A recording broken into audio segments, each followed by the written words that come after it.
The polls are open, and Anna Meiler is in South Boston with what voters need to know, Anna. Brianna, there has been a steady stream of voters outside of this polling location here in South Boston, at one point stretching all the way down the sidewalk. You can see that it is much more manageable right now, but we could see record voter turnout in Massachusetts. Secretary of the Commonwealth William Galvin is expecting 3.6 million votes cast in this election.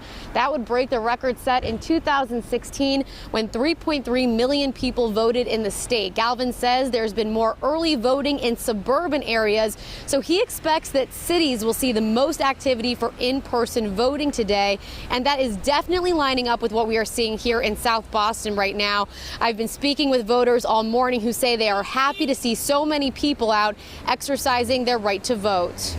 I think it's great, and definitely seen a lot of young voters out, so that makes me happy too. It feels really good to be a part of, our nation's history and to, make my vote count.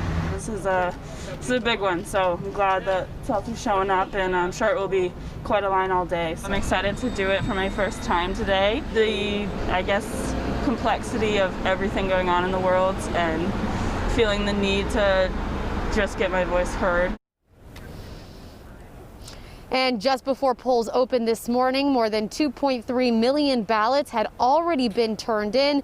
The latest numbers from election officials show 55.5% of Democrats have already voted, 37.9% of registered Republicans have voted, and 46.8% of unenrolled or other political parties have already cast their votes.